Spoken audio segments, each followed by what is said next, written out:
everybody, welcome to Meathead.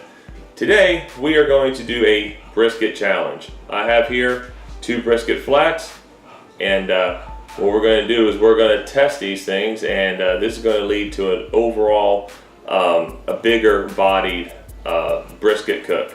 I'm going to get the camera switched around so you guys can see exactly what I'm going to be doing here. Alright, so I got 2 brisket flats here. They're both about 6 pounds each.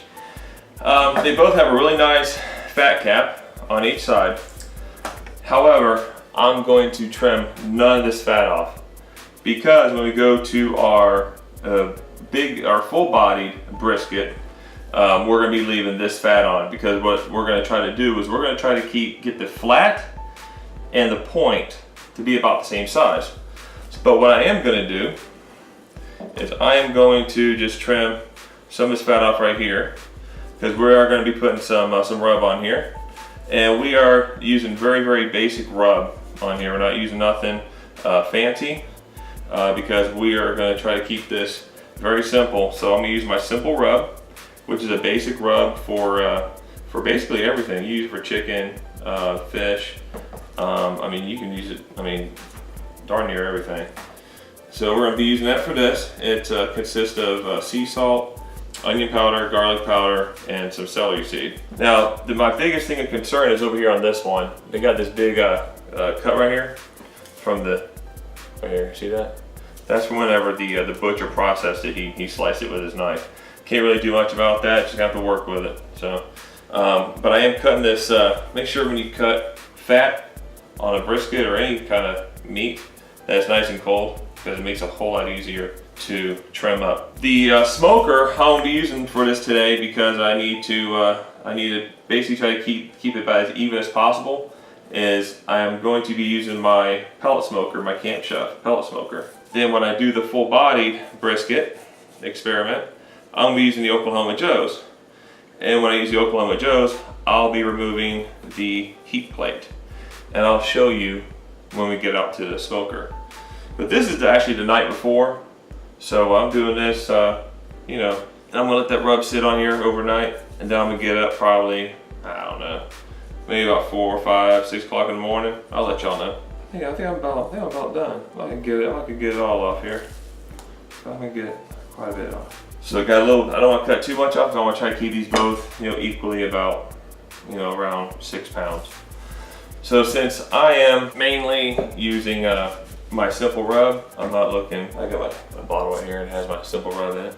Just gonna do the olive oil on the outside. Move it this side so I don't cut myself. Move it into a pan. There we go. That's a whole lot easier. A whole lot better. So the concept of what I'm trying to come up with is that if I can get the brisket flat and the brisket point within about 10 degrees of each other, we're gonna press this, press that rub in. There we go. Get the edges. Real good. I was gonna pick up some butcher paper, but I did not, because the place I thought that had it did not have it. So it looks like I'm gonna have to order it. So I'm probably gonna foil these. I'm not really too worried about the fat cap here, so I can put too much attention on this one. Okay, that's about it for this one. I'm going to put these in the fridge, and I'll be back with you guys in the morning. Well, everybody, it is the next morning. It is about 7 o'clock a.m. I decided to sleep a little bit. I only had about 3 hours of sleep yesterday. So that first, when I did these, that was about 3 hours of sleep. So hopefully I'll sound a little more coherent today. So I'm getting the pellet smoker fired up right now. And then I'm gonna be doing it at 275. Yeah, about 275 I'm gonna be doing it. So I'm gonna give it probably 45 minutes each pound, because usually if you do you know, low and slow, you want to give about an hour 15 minutes at about 225 to 250 per pound. When you do hot and fast, you want to give about a half hour per pound, because you're constantly flipping it, and it gets done a lot quicker. This right here, I'm going to go right into the center. I'm going to go 275, between 325 and a 225. I'm gonna go 275 on this, and I'm gonna give it about 45 minutes each pound. So this is gonna be probably about 4.5, 5 hour cook, because these are 6 pounds. So we'll see. I'm gonna be running 2 temperature probes, one in one in the other. So I'll be back when I get out to the smoker. All right, so right now it is 8 o'clock. It's been an hour, and we're gonna put the briskets on. We're going to start off on fat side down. And actually, I'm probably gonna keep the fat side down through the whole process. Because here's the reasoning behind it. The heat's coming from the bottom. I wanted to hit that fat and render that fat. Then the top, I'm gonna be doing something different with the tops. So I'm gonna be keeping the thing probably fat down for the whole cooking process like this. Then when I wrap it, I'm gonna do it back the other way. So I'm gonna leave this here for about 2 hours, and then I'm gonna put the temperature probes in at that time. I'm probably gonna put it in probably the thicker part over here to try to get a better read. But I'll be back here in a couple hours.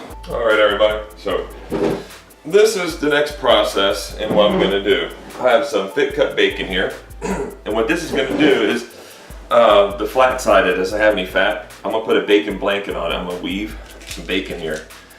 And what this is gonna do is gonna give it an extra layer of protection on the brisket. So what it should hopefully do is maybe lower the temperature, or maybe help slow down the cooking process of the brisket flat. So hopefully it will all almost cook together, maybe within maybe a 10-degree range between the point and the flat.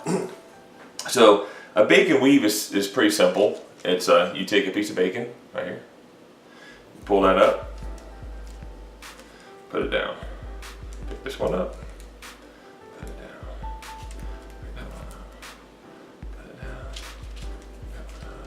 put it down. Simple like that. I did one of these for the I did a bacon wrap pork tenderloin, and I did this, but I forgot to put it on some kind of plastic wrap or some kind of parchment paper. Make sure you do that. That makes it a whole lot easier. So you pick it up, you just pick it off as one thing.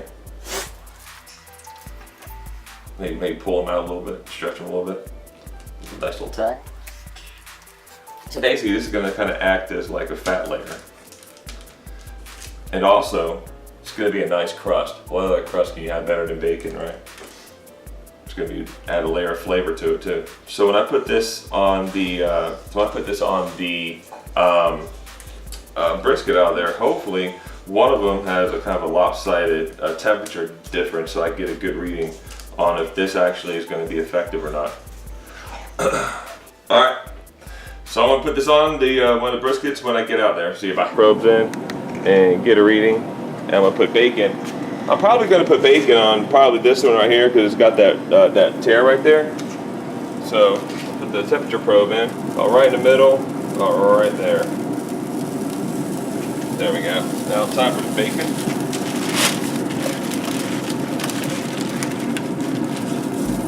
There we go. Oh yeah, baby. Could have been a little bit neater. Absolutely.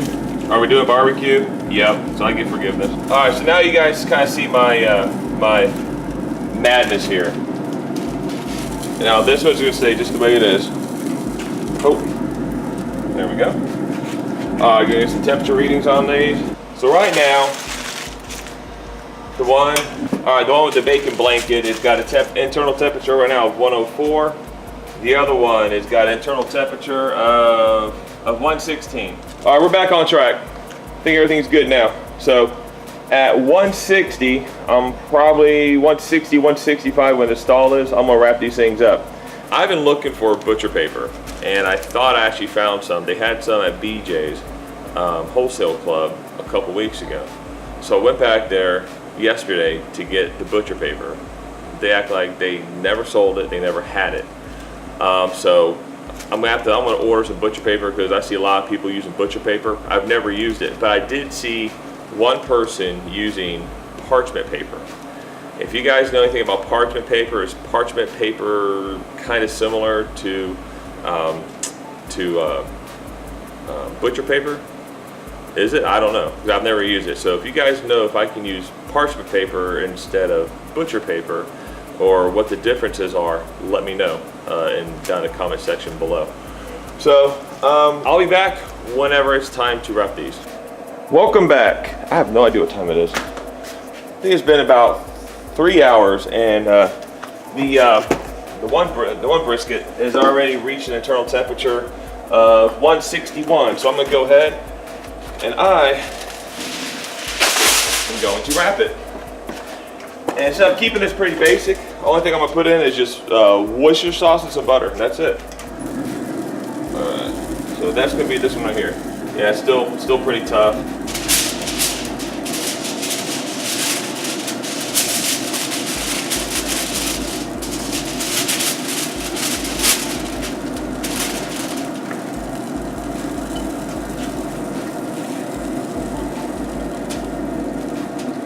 Keep a little bit of moisture in here, and we're gonna do this one fat side up. There we go. The camera's. So we're getting a pretty good color on here so far, but now we're gonna go fat side up. It's still pretty hard and jellified right there. And gonna do a little bit of butter. That's it. Wrap it up, put it back on there until it gets to an internal temperature of 195 to 205. I'll check it, and at 195 I'll check it, see how it is, see if it's still pretty viable. Now we'll put it back over here. And the temperature on this one, wrapped in bacon, is not up to even close to, it's like 150 right now. So this is still a lot cooler, which is exactly what I was hoping to get. All right, I will be back. All right, it's been about a half hour after I just wrapped the other one, so it's been delayed about a half hour. So now it's time to do the bacon one. Let's see how that one's looking. Oh, look at that. I think it's so sweet. Oh, that looks so good. Look at that. Oh man. I gotta give me a selfie with this. That's awesome. Like this. Oh yeah. Yeah, another one. Woo! Woohoo! That looks so freaking good. Woo. All right, now it's time to wrap this one. The bacon's starting to do real good. In fact, I'm not even gonna put nothing even in this one. I was gonna do some Worcestershire sauce, but that bacon still's got a lot of juice left in it, so we're gonna roll with that. All right. Okay, temperature probe out.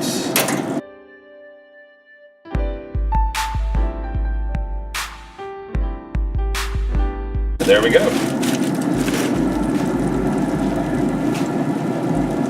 All right, it's looking good. Sweet. All right, so I just did a temperature check. I have the one that does not have bacon wrapped in it. That one is at 190, just hit 190. Then the one that I put the bacon around, that's at 180, if you can see that. Right there. There you go. That one is at currently 180. So putting that bacon on there slowed down the cook of that flat by 10 degrees, which is significant. So a 10 degrees difference, doing it like that when I do the actual brisket itself. Oh, here, I'm gonna take the camera off. I want to show you what I'm gonna do with my Oklahoma Joe's. I have some heat plates here. All right. I know it's dirty, don't be getting on me. All right, I gotta clean it up. So I have these heat diffuser plates that I made up with the grades that go over there in the firebox, and they work perfectly. I get usually between either 0 to 5% degree difference. But when I'm going to do the brisket, it's kind of a sneak peek of what I'm going to do. So I do the overall brisket because there's a 30 degree difference between this side and this side. There's 30 degree difference. So what I'll do is I'm going to remove this one. I'll remove that heat plate. So it's going to come down, the heat's going to come up right here. I'll put the point at this end and let the flat be on this end. So the flat's going to be on the cooler side with the bacon.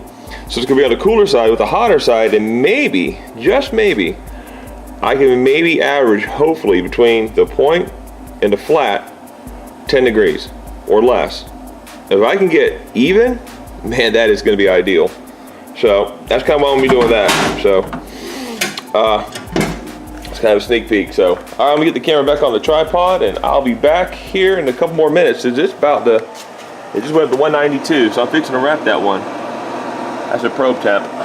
So I'm fixing to wrap that. I'm fixing to unwrap that other one and just let the crust form back on it. All right, the internal temperature has hit 195 of this one right here. I just did the probe test. It didn't feel like it was going in all that easy, so it probably needs to go a little bit longer. But what I am gonna do is I just like let it just sit here. Oh, there's pretty, feels pretty good. Fat feels pretty jellified. But I'm gonna let it, I'm gonna pour out some of this grease right here, and I'm gonna pour the juice out, and I'm just gonna let the crust form back on it for the last couple of degrees. The other one over here, the bacon wrapped one, has now hit an internal temperature of 195. Actually, I think I come out here a little bit late. So 198 right now. So I want to check to see how this one is. Look at all that juice from the bacon in there. A lot of bacon. Yeah, it seems to be sliding in a lot better. But I'm still going to take this one off, and I'm going to leave it unwrapped like I did the other one. Does that crust form on there? All right, I'll be back whenever everything's done. All right, I'm going to go ahead. I forgot to film this part. I'm going to go ahead. I'm going to put these, wrap these back up, and I'm going to put them in a cooler. I'm going to keep them there for an hour, 2 hours. Really are done. Fast, nice, and jiggly.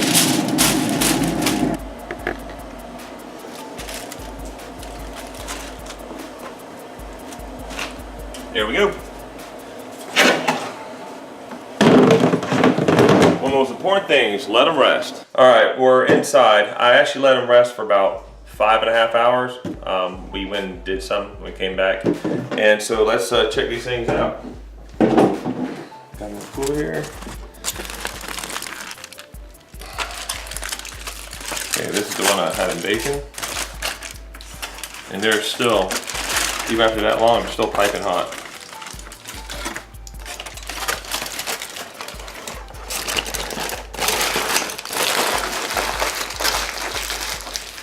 Now we get the other one out. Squeeze it over here. Yeah, these are still real hot. Okay. Now, if you can look here, see how the fat's all nice and jellified? That's perfect. I'll flip it over, and see here's the way the grains are running, right here, running this way. So we're gonna slice it this way. Let me get over here. Okay, I'm just gonna go ahead and just slice that down. Look, right there. First piece is nice and juicy, look at all that. That's right on the edge too. Wow. Number 2 pencil size. See, that's how juicy it got. Even the very tip is nice and juicy. Look at that.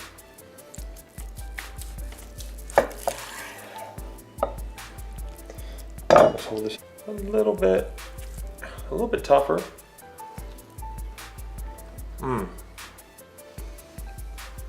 The taste is definitely there, and so is the juiciness. Wow, that's really good. Let's try this, I'll try the bacon one. I'll get the bacon off. That can go good for something else.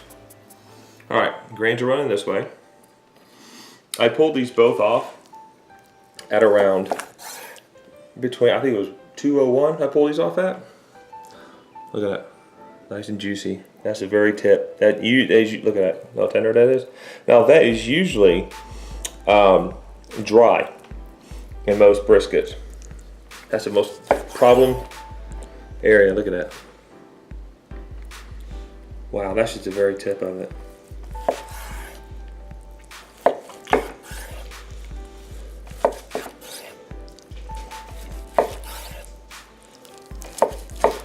Look at that brisket.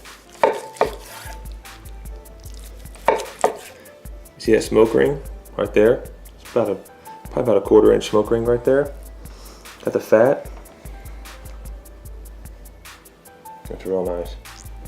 Not a whole lot of people getting these nice close-up shots. Luckily, I have my son filming here. Now let's give this thing a try. Let's give this a pull test. Yeah, that's a lot. It's a lot more tender.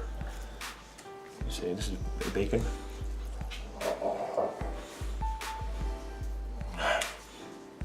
Here, give it a try. Is that not meat-tastic? Sure. So good. So anyhow, the experiment that I did is confirmed. So what we're gonna do is, when we do the full brisket, what I'm gonna do is I'm gonna put a bacon weave onto the flat side. So when it cooks, I'm gonna put the point down on the hot side. So as the heat's coming up over the brisket, the flat is gonna be over on the cool side, the point's gonna be on the hot side. It should cook even. Anyhow, thanks for watching, thanks for joining me. Hey everybody, I just want to end with this. Keep Texas in your prayers. They just had a real bad storm hit them. Godspeed to you guys. All right, God bless.